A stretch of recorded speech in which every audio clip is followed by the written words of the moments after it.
Puji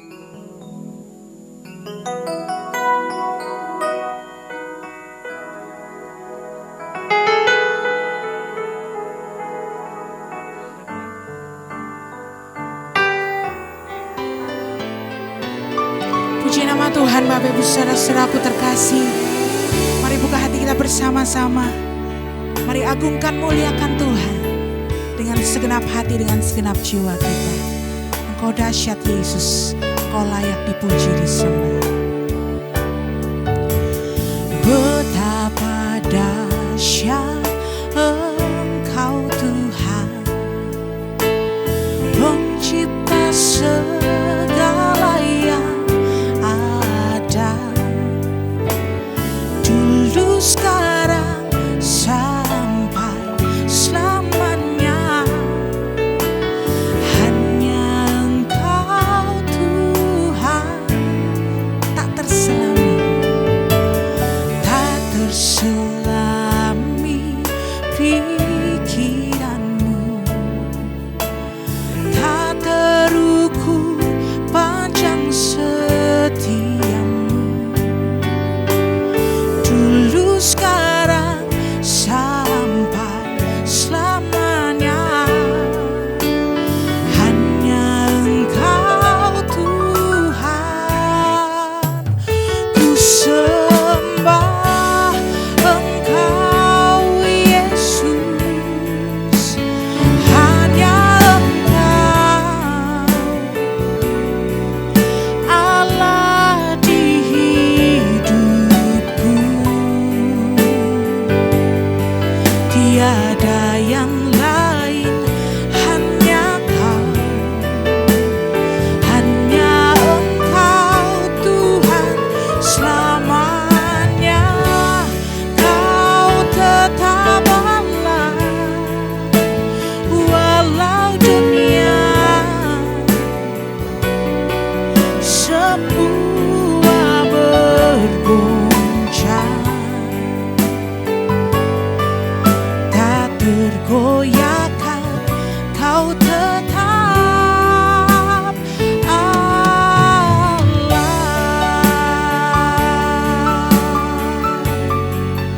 Kau tetap Allah kami Tuhan. Sama-sama pujikan, betapa dahsyat Engkau Tuhan. Betapa dahsyat Engkau Tuhan, Pencipta segala yang ada, dulu sekarang sampai selamanya. Hanya Engkau Tuhan, tak terselami, tak terselami pikiranmu, tak terukur panjang setiamu, dulu sekarang sampai selamanya. Hanya Engkau Tuhan, ku sembah Engkau Yesus. Hanya Engkau Allah di hidupku, tiada yang lain, tiada yang lain, hanya Kau, hanya Engkau Tuhan selamanya. Kau tetap Allah, walau dunia semua bergoncang, tak tergoyahkan, tak tergoyahkan. Kau tetap Allah, Kau tetap Allah, Kau tetap Allah, Kau tetap Allah.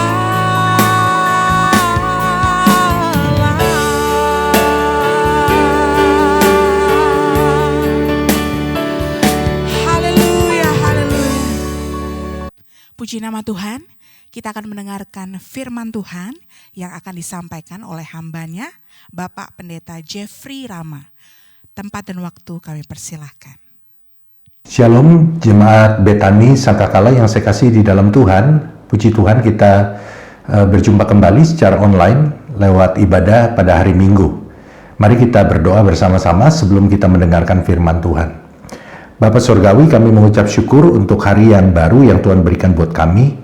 Dan kami bersyukur kami semua juga boleh diberi kesempatan untuk beribadah pada hari ini. Dan biarlah firman Tuhan yang kami dengar ini boleh merubah paradigma kami dan merubah cara pandang kami. Dan kami bisa mengenal Tuhan lebih dalam. Urapi hamba-Mu dan tuntun hamba-Mu di dalam pemerintahan firman pada hari ini. Di dalam nama Yesus kami berdoa. Amin. Saudara yang dikasihi Tuhan, hari ini saya ingin bicara tentang standing firm, berdiri teguh. Bagaimana kita bisa memegang nilai-nilai firman Tuhan, tetap berdiri teguh di tengah dunia yang penuh dengan godaan, di tengah dunia yang penuh dengan cobaan, yang mencoba untuk merubah nilai-nilai kita.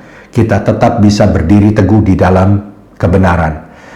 Saya ingin mengajak kita membaca di dalam Daniel pasal yang pertama, ayat yang pertama sampai ayat yang ke-7. Pada tahun yang ketiga pemerintahan Yoyakim Raja Yehuda, datanglah Nebukadnezar Raja Babel ke Yerusalem lalu mengepung kota itu. Tuhan menyerahkan Yoyakim Raja Yehuda dan sebagian dari perkakas-perkakas di rumah Allah ke dalam tangannya. Semuanya itu dibawanya ke tanah Sinear ke dalam rumah dewanya. Perkakas-perkakas itu dibawanya ke dalam perbendaharaan dewanya. Lalu Raja bertitah kepada Aspenas, kepala istananya, untuk membawa beberapa orang Israel yang berasal dari keturunan raja dan dari kaum bangsawan. Ya, ini orang-orang muda yang tidak ada sesuatu cela, yang berperawakan baik, yang memahami berbagai-bagai hikmat, berpengetahuan banyak, dan yang mempunyai pengertian tentang ilmu. Ya, ini orang-orang yang cakap untuk bekerja dalam istana raja, supaya mereka diajarkan tulisan dan bahasa orang Kasdim. Dan raja menetapkan bagi mereka pelabur setiap hari dari santapan raja dan dari anggur yang biasa diminumnya. Mereka harus dididik selama 3 tahun dan sesudah itu mereka harus bekerja pada raja. Di antara mereka itu ada juga beberapa orang Yehuda, yaitu Daniel, Hananya, Misael, dan Asaria. Pemimpin pegawai istana itu memberi nama lain kepada mereka. Daniel dinamainya Beltsasar, Hananya dinamainya Sadrak, Misael dinamainya Mesak, dan Asaria dinamainya Abednego. Saudara-saudara, pada waktu Raja Nebukadnezar berhasil menaklukkan kota Yerusalem, kita tahu bahwa perkakas-perkakas di rumah Allah dibawa mereka untuk ditaruh di dalam rumah perbendaharaan dewa mereka. Dan juga kemudian Raja memerintahkan untuk membawa orang-orang muda yang dari keturunan raja dan bangsawan. Dan mereka bukan sekedar orang-orang muda dari keturunan raja dan bangsawan, tapi orang-orang muda ini memiliki kualifikasi yang sangat baik. Karena dikatakan mereka adalah orang-orang muda yang tidak ada celah, yang berperawakan baik, yang memahami berbagai-bagai hikmat atau bijaksana, dan berpengetahuan banyak. Dan mereka adalah orang yang memiliki pengertian tentang berbagai ilmu, saudara. Dan saudara-saudara, ketika mereka sampai di Babel, mereka harus dididik selama 3 tahun. Mereka diajarkan tulisan dan bahasa orang Kasdim. Mereka diajarkan kebiasaan, mereka diajarkan adat istiadat, budaya, dan kemudian norma-norma di kerajaan Babel, supaya mereka menjadi sama dengan Babel. Bahkan dikatakan bahwa makanan dan anggur yang biasa diminum raja itu juga diberikan kepada mereka. Dan yang terakhir tadi kita baca bahwa Babel berusaha untuk merubah identitas mereka sehingga mereka pun diberikan nama yang baru.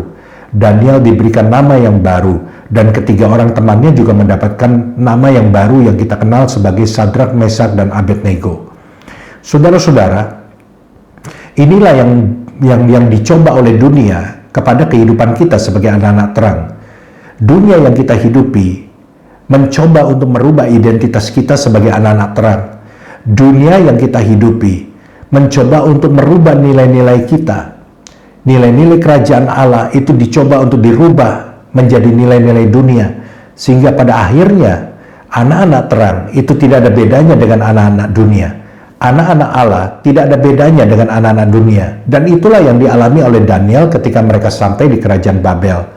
Mereka coba untuk dirubah untuk menjadi sama dengan Babel. Identitas mereka coba dirubah untuk menjadi sama dengan Babel. Tapi kita tahu bahwa Daniel dan 3 orang temannya itu memiliki pendirian yang teguh untuk tidak mengikuti perubahan itu. Nah, mari kita lihat apa yang menyebabkan mereka bisa tetap berdiri teguh di tengah-tengah lingkungan yang seperti itu. Tidak mudah ketika setiap hari kita menemui cobaan-cobaan di dalam kehidupan kita yang mencoba untuk merubah kehidupan kita. Dan inilah yang dialami oleh Daniel. Tetapi Daniel dan 3 orang temannya itu tetap bisa standing firm, berdiri teguh, tidak berubah, memegang nilai-nilai kebenaran. Ada beberapa hal yang kita bisa pelajari mengapa Daniel dan teman-temannya bisa tetap berdiri teguh. Yang pertama adalah bahwa Daniel memiliki fondasi yang kuat atau strong foundation, dasar iman yang kuat. Saudara-saudara, ada perbedaan antara budaya di kerajaan Babel dan budaya di kerajaan Yehuda yang dihidupi Daniel dan teman-temannya. Bahwa orang-orang Yahudi itu memiliki sistem pendidikan yang ketat untuk mengajarkan iman kepada anak-anak mereka, meletakkan dasar-dasar iman di dalam kehidupan anak-anak mereka sejak mereka kecil. Sehingga Daniel dan teman-temannya sejak kecil mereka sudah diajar tentang Taurat. Ada istilah yang namanya bar mitzvah, yaitu anak yang hidup menurut hukum. Bahwa ketika seorang anak sudah berusia 12 tahun, mereka harus menjalankan 613 hukum atau disebut mitzvot yang dipegang oleh agama Yudaisme. Jadi saudara, Daniel dan 3 orang temannya ini mendapatkan fondasi penanaman nilai-nilai kebenaran, nilai-nilai Taurat yang kuat yang mereka dapat dari orang tua mereka dan dari guru-guru agama mereka sejak mereka kecil. Dan inilah yang menjadi fondasi yang kuat sehingga mereka bisa berdiri teguh di tengah-tengah dunia yang penuh dengan cobaan. Di dalam Ulangan pasal 6 ayat 1-2 dan ayat 6 sampai ayat yang ke-9 dikatakan demikian. Inilah perintah, yaitu ketetapan dan peraturan yang aku ajarkan kepadamu atas perintah Tuhan Allahmu untuk dilakukan di negeri kemana kamu pergi untuk mendudukinya. Supaya seumur hidupmu, engkau dan anak cucumu takut akan Tuhan Allahmu dan berpegang pada segala ketetapan dan perintahnya yang kusampaikan kepadamu, dan supaya lanjut umurmu. Ayat yang ke-6, apa yang kuperintahkan kepadamu pada hari ini haruslah engkau perhatikan. Haruslah engkau mengajarkannya berulang-ulang kepada anak-anakmu dan membicarakannya apabila engkau duduk di rumahmu, apabila engkau sedang dalam perjalanan, apabila engkau berbaring, dan apabila engkau bangun. Haruslah juga engkau mengikatkannya sebagai tanda pada tanganmu, dan haruslah itu menjadi lambang di dahimu, dan haruslah engkau menuliskannya pada tiang pintu rumahmu dan pada tiang pintu gerbangmu. Inilah dasar perintah Tuhan kepada orang-orang Yahudi, mengapa mereka harus mengajarkan tentang iman, tentang Taurat kepada anak-anak mereka sejak mereka kecil.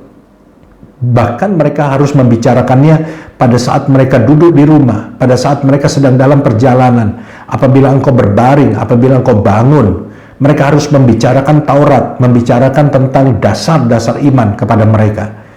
Dan ini yang membuat anak-anak ini sejak kecil mereka sudah punya pengetahuan, mereka sudah punya iman, mereka sudah punya dasar yang kuat, sehingga mereka bertumbuh di dalam dasar-dasar yang sudah ditanamkan kepada diri mereka.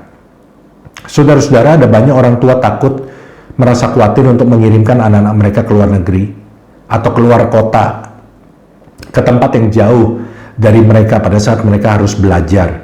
Saya bisa memahami hal ini, saudara. Tapi saya ingin katakan, kita tidak bisa menjaga anak kita 24 jam.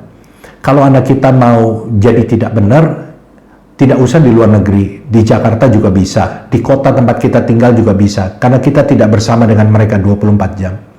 Tapi kita harus meyakini dan percaya bahwa ketika kita dari kecil meletakkan dasar-dasar yang benar kepada anak-anak kita, maka kita percaya dan kita berdoa kepada Roh Kudus untuk Roh Kudus memimpin dan selalu mengingatkan dasar-dasar yang sudah ditanamkan dalam diri mereka ketika mereka menghadapi godaan. Dan ini yang membuat mereka bisa berdiri dengan teguh. Karena itu ajarkanlah nilai-nilai firman Tuhan kepada anak-anak saudara sejak anak-anak saudara kecil. Saya tahu ini masa-masa di mana semua orang beribadah dengan online.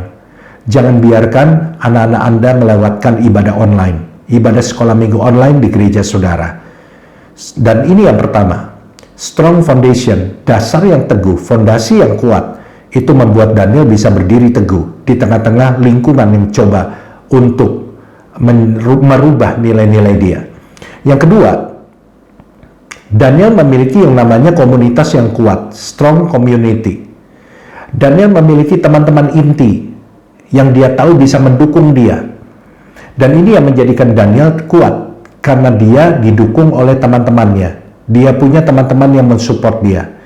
Apakah saudara sudah memiliki lingkungan seperti ini? Saudara harus mendapatkan lingkungan seperti ini, di mana saudara tahu bahwa saudara bisa mendapatkan support dari orang-orang ini.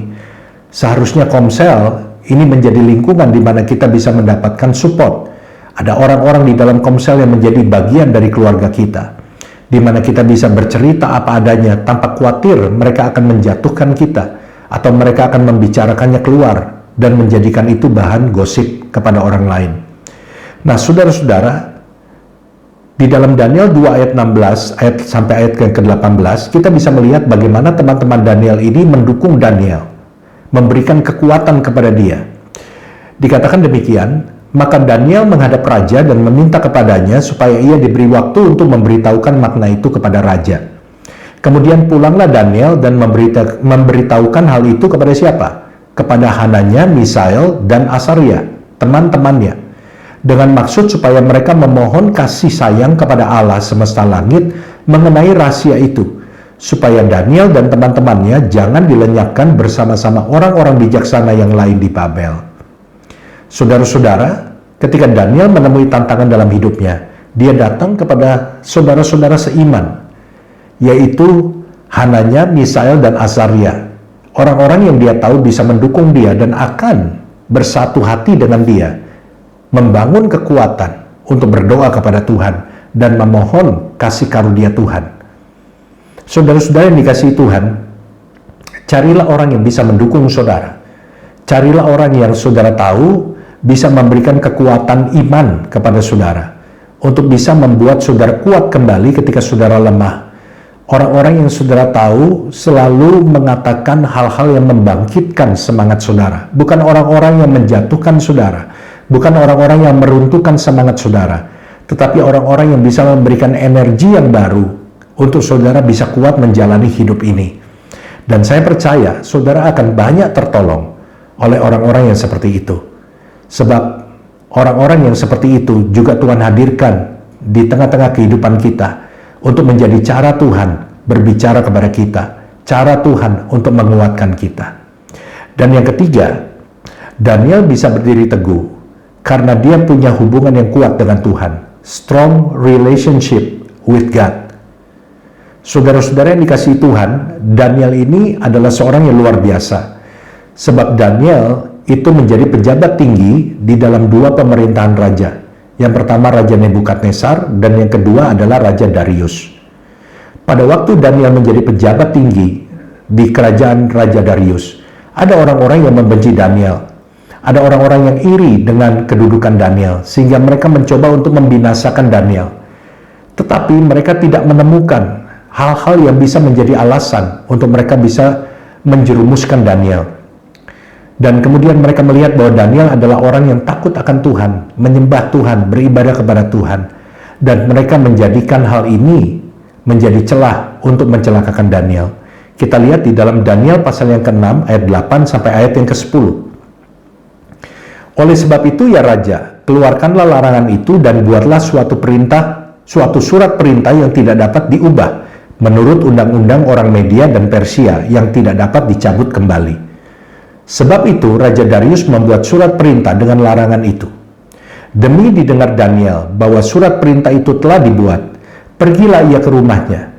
Dalam kamar atasnya ada tingkap-tingkap yang terbuka ke arah Yerusalem. 3 kali sehari ia berlutut, berdoa, serta memuji Allahnya, seperti yang biasa dilakukannya. Jadi orang-orang yang iri dengan Daniel itu menghasut Raja Darius untuk membuat suatu surat perintah bahwa setiap rakyat itu harus menyembah kepada raja, dan orang yang tidak menyembah kepada raja akan dihukum. Dan ketika Daniel mendengar bahwa surat perintah itu sudah dibuat, Alkitab memberitahu kita bahwa Daniel pergi ke rumahnya. Dan di kamar atasnya itu ada tingkap-tingkap yang terbuka ke arah Yerusalem.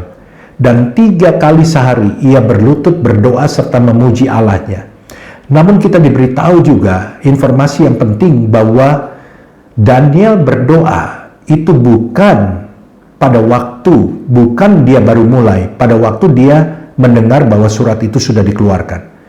Karena ternyata ada kalimat selanjutnya yang dikatakan seperti yang biasa dilakukannya. Jadi sebelum Daniel mendengar surat perintah itu sudah dikeluarkan, Daniel sudah punya kehidupan yang berdoa.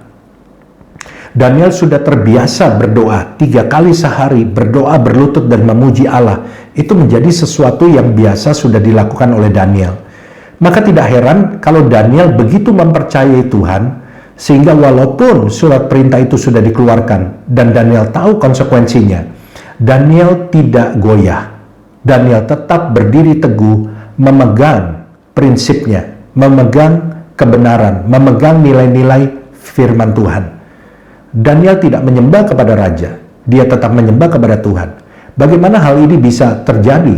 Karena Daniel memiliki hubungan yang intim dengan Tuhan. Nah, saudara tahu bahwa sebuah hubungan yang intim tidak terjadi begitu saja. Hubungan suami dan istri yang semakin intim tidak terjadi karena mereka menikah. Ada banyak orang yang menikah, tinggal satu rumah, tidur satu ranjang, tapi hubungannya tidak intim.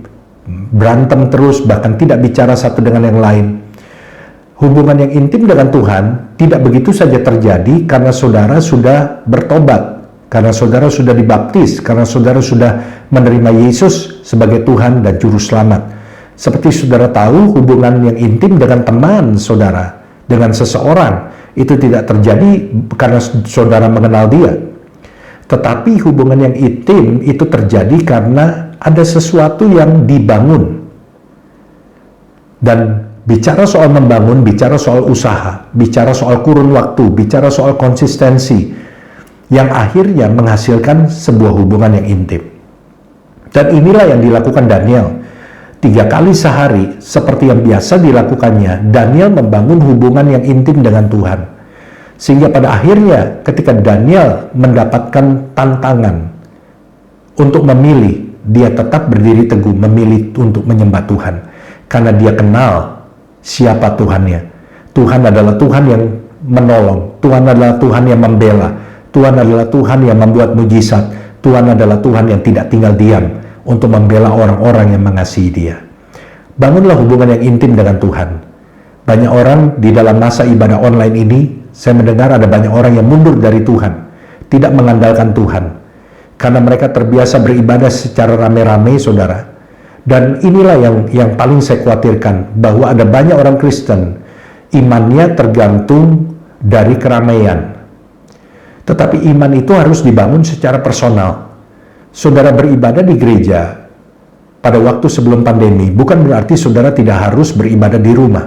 Saudara harus membangun keintiman bersama dengan Tuhan di dalam hubungan pribadi dengan Tuhan. Ingat, keintiman itu bisa terjadi hanya ketika saudara berdua, bukan rame-rame, saudara.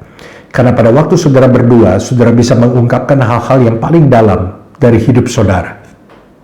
Tapi itu nggak bisa saudara lakukan pada waktu saudara di dalam keramaian. Hari ini, jangan tunda lagi, bangunlah hubungan yang intim bersama dengan Tuhan, dan terimalah kekuatan dari hubungan saudara yang intim dengan Tuhan. Yang keempat, yang terakhir, Daniel memiliki komitmen yang kuat, strong commitment. Saudara-saudara, kualitas dalam hidup seseorang akan terlihat dari bagaimana dia mempraktekkan nilai-nilai yang dia percaya. Banyak orang percaya kepada firman Tuhan, tetapi dalam kehidupan sehari-hari, mereka tidak terlihat imannya melakukan apa yang mereka percayai. Banyak orang tahu nilai-nilai yang benar, tapi dalam kehidupan sehari-hari, mereka tidak memperlihatkan bahwa mereka melakukan apa yang mereka tahu, apa yang mereka percayai. Nah, bagaimana dengan Daniel? Dalam Daniel 1 ayat yang ke-8, Daniel berketetapan untuk tidak menajiskan dirinya dengan santapan raja dan dengan anggur yang biasa diminum raja. Dimintanyalah kepada pemimpin pegawai istana itu supaya ia tidak usah menajiskan dirinya. Ketika Daniel menghadapi tantangan, dia harus menajiskan dirinya dengan makanan raja, dengan minuman raja. Daniel memegang teguh komitmennya untuk tidak melakukan itu. Bahkan dengan berani dia meminta kepada pemimpin pegawai istana supaya dia tidak usah diberikan makanan dan minuman raja, karena dia tidak mau menajiskan dirinya. Dia memegang komitmennya. Saudara-saudara, bagaimana dengan kita? Ada banyak orang tahu bahwa berolahraga itu baik, tapi seberapa banyak orang yang tahu melakukan hal itu? Ada banyak orang yang tahu bahwa jujur itu harus, tetapi seberapa banyak orang yang memegang komitmen untuk tetap jujur di dalam pekerjaannya? Ketika dia berbicara dengan istrinya, ketika dia berbicara dengan suaminya, ketika dia berbicara dengan anak-anaknya, ketika dia berbicara dengan temannya, dengan pegawainya, ada berapa banyak orang yang memegang komitmen untuk tetap jujur? Ada berapa banyak orang yang tetap jujur ketika dia melakukan kesalahan dan dia berani dengan jujur untuk mengakuinya? Saudara-saudara, ada seorang pemain American football yang bernama Tim Tebow. Dia seorang pemain yang berprestasi di Amerika Serikat dan menjadi idola di Amerika. Dia adalah seorang anak Tuhan yang lahir baru. Dia menjaga hidupnya tetap kudus dan dia mau menjadi Injil yang terbuka. Karena itu setiap kali dia bertanding, dia selalu menuliskan ayat di pipi kanan dan kirinya supaya dia bisa menjadi Injil yang terbuka.